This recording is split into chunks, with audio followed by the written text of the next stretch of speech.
صرف نظر از خطر سفربری به جنگ اوکراین در دام یک سال گذشته شماره رکوردی مهاجران از آسیای مرکزی و به ویژه توجیکان شهروند روسیه شدند.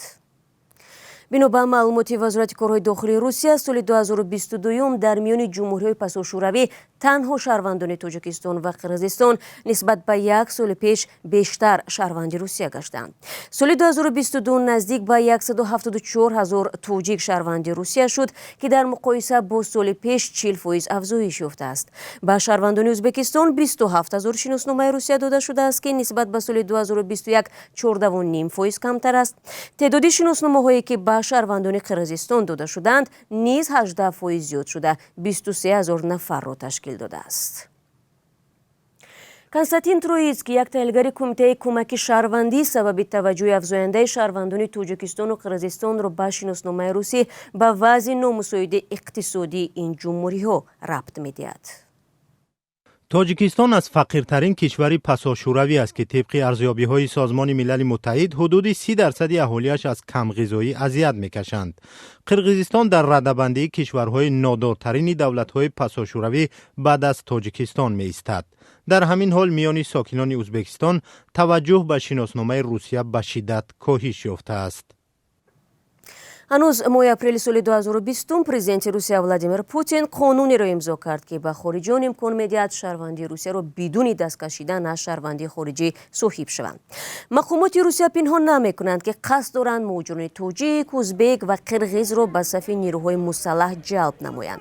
در میانه‌های سال گذشته پوتین ترتیب ساده شده دریافت شهروندی خارجیانی را که طبق شرطنامه 1 سال در ارتش خدمت کردند تصویب نمود و در ماه январ امسال رئیس کمیته تفتیشات روسیه الکساندر باستریکین تاکید کرد که حمایه کشور از عهده‌داری کنستیتوسیونی آنهایی است که شهروند روسیه شدند.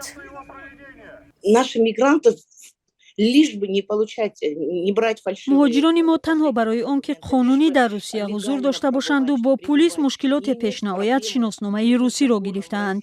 این را می شود درک کرد، اما حالا مشکلات دیگر به وجود آمده است. مهاجران ما می توانند در جنگ بیگانه شریک شوند. این جنگ ما نیست.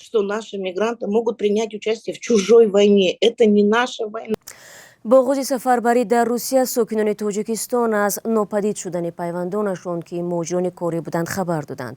به گفته حامیان حقوق ایده از مهاجران داوطلبانه و یا به طریق دیگر در صف واحدهای روسیه در اوکراین می جنگند. طبق معلومات سازمان حقوق بشر تانک جهانی در 6 ماه آغاز جنگ از تقریبا 1300 نفر ازبکستانی، 600 نفر از قرقیزستان و 500 شهروند تاجیکستان که تلاش بردنشان به جنگ جای داشته است درخواست کمک گرفتند.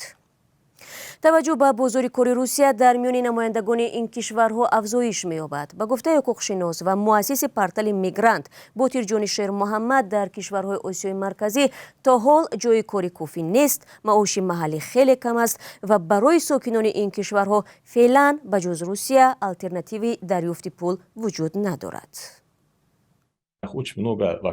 در روسیه جایهای کاری برای کارگران پست اختصاص بیشتر است. با وجود آنکه وضع در اوکراین به تمام بخش‌های اقتصاد روسیه تاثیر می‌رساند، به دلیل قرب روبل مهاجران ما توانستند با دلار درآمد بیشتر به دست آورند. این دو عامل باعث آن شده است که مهاجران از ماندن در وطن سفر به روسیه را اختیار کردند. روسیه منبع اساسی انتقال پول برای کشورهای آسیای مرکزی می باشد. طبق اطلاع لایحه بانک جهانی زیر عنوان اکنامت تاجیکستان و قرقیزستان در سال 2022 از روی حجم انتقال پول نسبت مجموع محصولات داخلی در بین کشورهای جهان در جایهای پنجم و ششم قرار دارند. ماه نوامبر سال گذشته مجموع محصولات داخلی تاجیکستان بیش از 32% به انتقال پول مهاجران وابستگی بود. حصه انتقال ها در مجموع محصولات داخلی قرقیزستان در سال 2022 نسبت به همین دوره سال 2021 1% افزوده به بیش از 31% رسید. در کشور سراهالی آسیای مرکزی ازبکستان سهم انتقال خارجی در مجموع محصولات داخلی این کشور در سال 2022 17% را تشکیل داد که نظر به سال 2021 یک باره 5.5% افزایش یافته است. میزان انتقال پول از روسیه به این کشورها در 10 سال اخیر از مجموعه محصولات داخلی روسیه سخت وابسته است. مثلا بعد از اشغال کریم و سر زدن پاندمی کووید 19 انتقال به منطقه آسیای مرکزی به طور نظررس کم شد.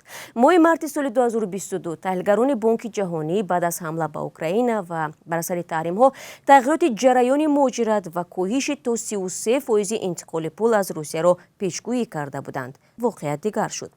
در نیم سال اول سال گذشته ازبکستان از روسیه نظر به همین دوره سال 2021 قریب 58% بیشتر پول گرفته است و انتقال مبلغ‌های روسیه به قرقیزستان 15% افزایش یافت. طبق معلومات کنومت حجم عمومی انتقال‌ها به تاجیکستان در سال 2022 نسبت به همین دوره سال 2021 30% بیشتر شد. اقتصاددان‌های کنومت افزایش انتقال پول مهاجران را به چند سبب مربوط می‌دانند. از یک سو جنگ در اوکراین و سیاست اقتصادی مقامات روسیه تحت تحریم‌ها تقاضا به کارگران کشورهای آسیای مرکزی را زیاد کرده است. از سوی دیگر مهاجرت شهروندان روسیه و شرکت‌های خرد به کشورهای آسیای مرکزی و قفقاز به گردش روبل به این کشورها تاثیر گذاشته است. در نتیجه قرب اسعار محلی کشورهای آسیای مرکزی اعتبار بیشتر و قرب بلندتر پیدا کرد. در هر صورت جنگ اوکراین میتواند فقر در جمهوری آسیای مرکزی را بیفزاید. صندوق بین‌المللی پول انتظار دارد که در سال 2023 تورم بلند باعث افزایش نرخ غذا شده سطح کمبیزاتی را در اکثر کشورهای منطقه آسیای مرکزی به حساب میانه 0.7% بالا برد که تأثیری بزرگ خواهد داشت. طبق باورگزاری مقامات محلی در روسیه حدود 1.5 میلیون شهروند ازبکستان، 1 میلیون شهروند قرقیزستان و 700,000 شهروند تاجیکستان به سر میبرند.